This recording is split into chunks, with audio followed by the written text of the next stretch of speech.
Hello, my friends on YouTube. Today is Sunday, December 5th, 2025. I'm very sorry last week the sound, I did something wrong and I didn't realize until you told me about it. I'm sorry about that. I hope you can hear me well this time. Today's video is the true face of Islam. And today I'm going to speak about the incident that it happened in the New Year in New Orleans in the United States. That I'm not going to directly say the name of this person because he doesn't deserve to be mentioned. However, I have to explain his name.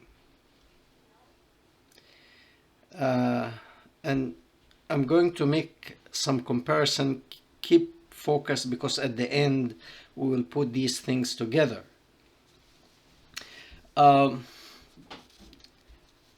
This person served in the American Army. That means pretty much he's on the American side, supposed to be, and probably he has been. Nonetheless, we sometimes, all of us, go through some difficulties, and many, in my own experience, many, when they experience difficulty, they actually revert or they go back to their roots or to their faith or religion. I have no problem if you go back to your religion to find a solution and an answer to your problems.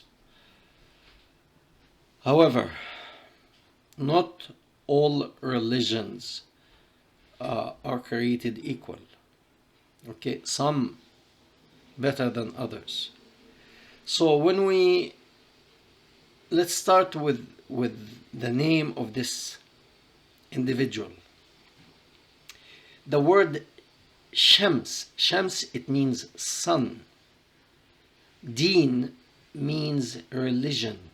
So he is the illumination of religion. Of course, his religion. And his last name is Jabbar.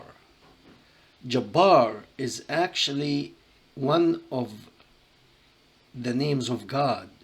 The Muslims, they believe that Allah has 99 names.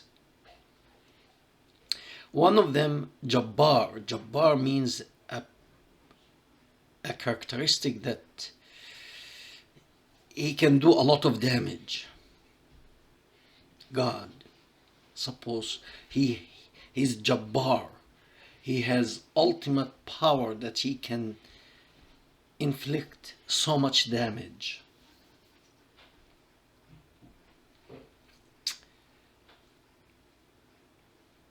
And this person actually inflicted damage.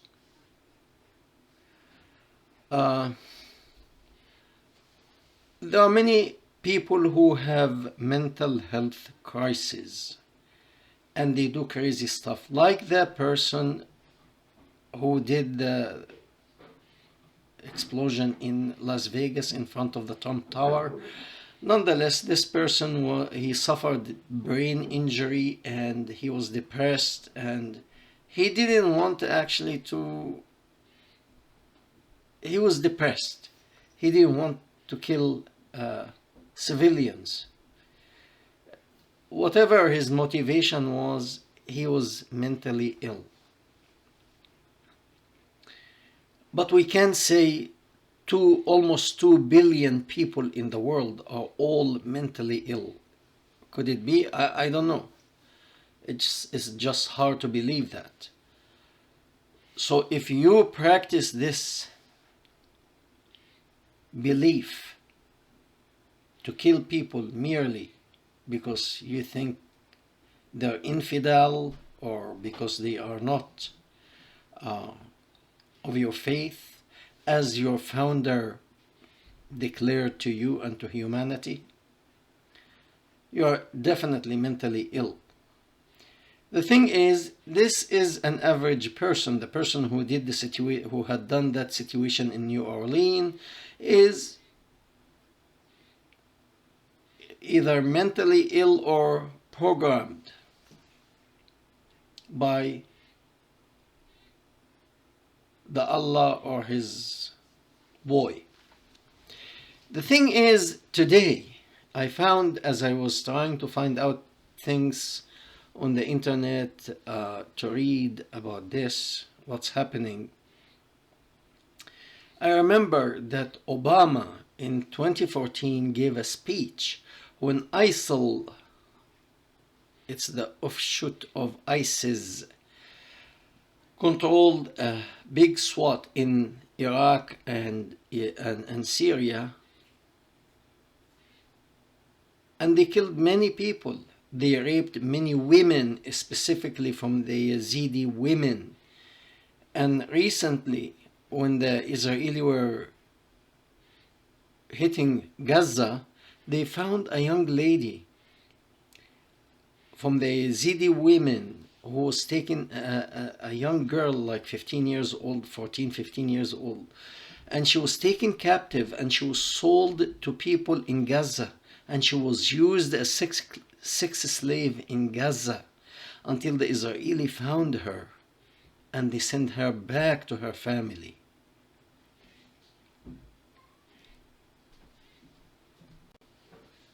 I'm going to put this video from Obama and his speech about ISIL. They're all the same, but is just different name. Same crap, practically. Different name. So he was saying that this is, first, ISIL is not a country. As if only countries are permitted to terrorize people. And if we go back to the beginning, 1400 years ago, the founder of this, if you want to call it faith, started 1400 years ago. He started in Mecca. And then he migrated to Medina. In Mecca, he was telling the people of Mecca, I came to you with a slaughter. And he did that kind of gesture. He wanted to slaughter those who stands against, who don't believe in him. And then when he migrated to Medina and he started to gather an army, he raided the caravans of Arabia, of Mecca, of his people. He robbed his own people. Okay, he fought them, he killed of them, and until this time he did not have an army. He did not have a country. He was not a statesman per se. He was invading the villages, the towns, left and right, robbing people of their wealth, killing their men, and taking their women and their girls and the boys as slaves, and the girls and the women as sex slaves. And Mr. Obama is saying, no religion does that. Really? Who told you that? So one of two. It's either really, honestly, Obama didn't know what's happening in Islam, and it just puzzles me because his middle name is Hussein, the grandson of the Prophet of Allah. His name was Hussein. And Hussein was later on, is the son of the first Shiite person. So Hussein is Shiite. Hussein Obama was sympathetic and negotiating with Iran, which is primarily Shiite. It's a Shiite country. So one of two, it's either he doesn't know, which I understand. We Many people really are not aware of what Islam is and the roots of Islam and what is Sunni, what's Shia, who's doing what. It's just, they don't have the time to dig into all that. They don't know the history of that. I understand. But as a president of the most influential country, even if you don't know, because I mean, you can't study all subjects, you have advisors. None of his advisors advised him that the root of this faith, if you want to call it faith or religion, or the founder have done worse stuff than ISIS and ISIL combined. So it's either he doesn't know, which is a problem, and he has bad advisors around him, or good advisors but they want him to move with an agenda, so they advise him wrongly, and because he doesn't know, which is a problem, he said that, or he does know and he wants their agenda, the agenda of these guys, to advance, and that will be actually worse. So now today, please listen to that video from Obama. We are suffering the consequence of opening the borders during the Arab Spring, opening the borders for migrants to come from Iraq, Iran, Syria, Lebanon, all Israel, not Israeli, but I mean, you know what I mean, terrorists coming from all over.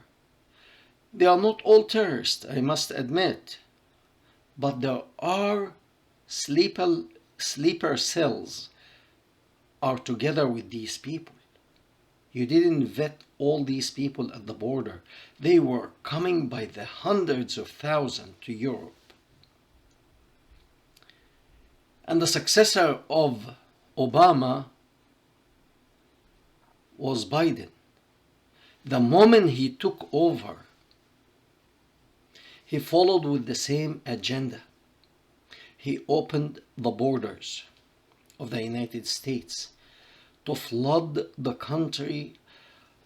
I know there are poor countries in Central and South America, including Mexico. I lived in Mexico. I know the situation. There are many poor people in Mexico who would love to cross the border and come to the United States and do whatever work they can get their hand on to send money to their family. You know what? I have sympathy to these people. I am not, if they want to come, I wish they can come the legal way, but even if they come illegal way, they are not coming to cause harm. They are looking for an opportunity to make some money, which is fine. It's not fine, but they should come the right way. Let me put it this way. But with these people came people from terrorist countries, people from enemy countries, people coming with bad intention also to the United States. So is it an agenda to destroy the free nations so that we can turn everything upside down? I don't know, but I leave it for you to answer for yourself, because I don't want to get into trouble. But America's border was unprotected for 4 years. Europe, after the Arab Spring, was open the same way. And now we see these people are they learned the language by then, they know the situation in the country that they are living in, and they studied how to carry on their plan. And you have a person like that in New Orleans. Here he went to his roots, and he has military background. He figured out how to cause the most damage.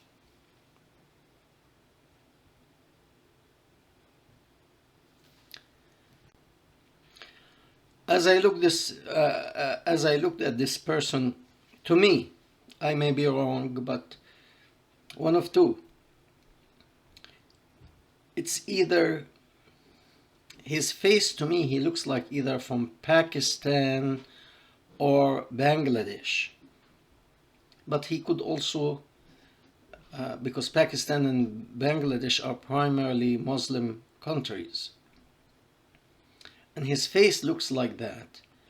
However, I mean, he could have his parents could have migrated from one of these countries to America, and they are from Muslim origin, and they lived here, and maybe they are not so traditional Muslim, but when he went through crisis, he wanted to connect with Islam, and that is the outcome. That's one. The other theory, he could be one, or his father, he from African American origin, because his skin is dark, and he converted to Islam at certain point in his life, and his son was born Muslim. One of the two.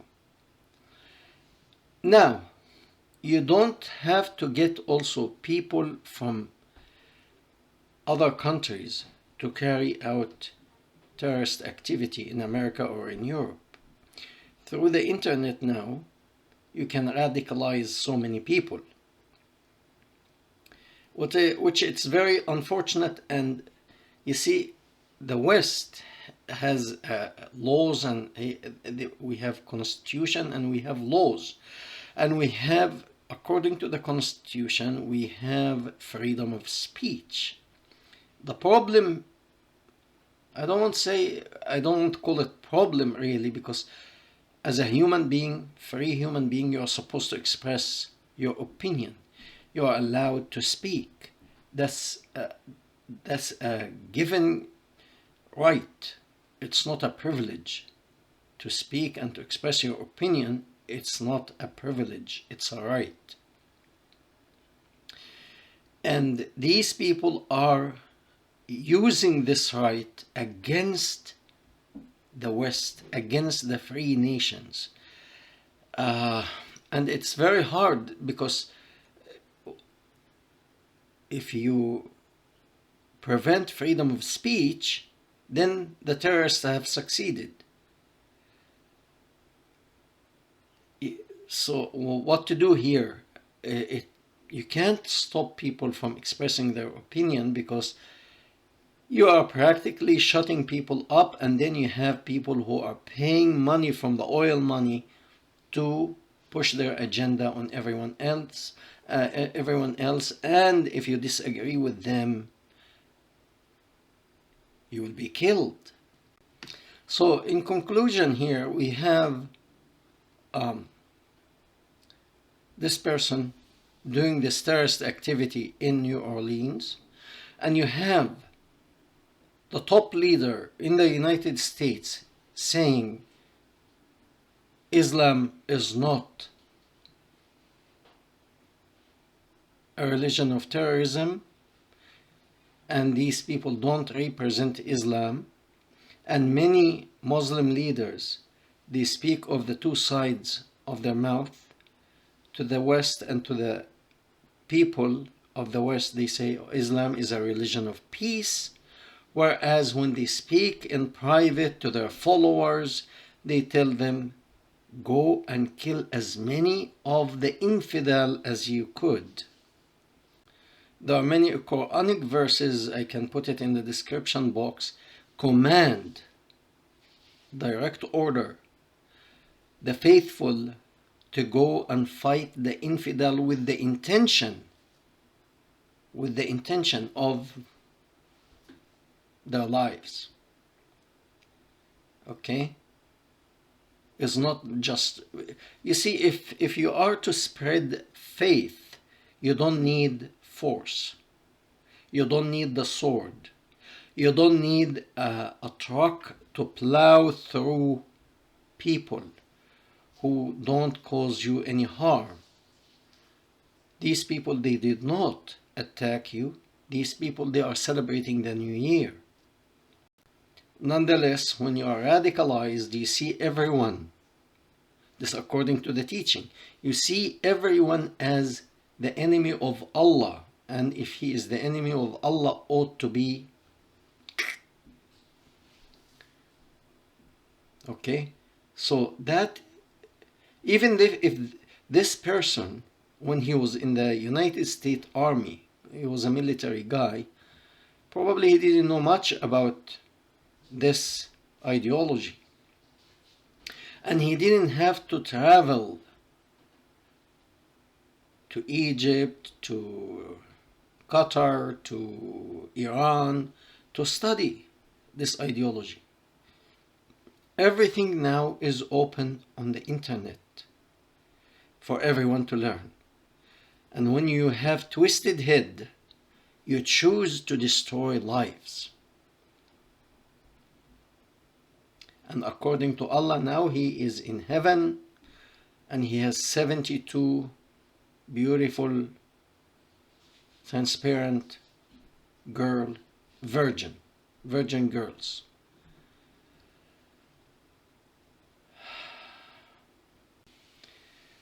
Seeing this, I am really in a turmoil,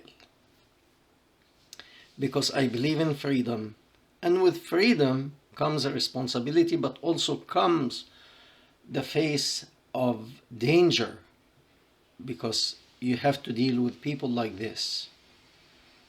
And I prefer to deal with people like this and probably lose my life than losing my freedom and live as a slave.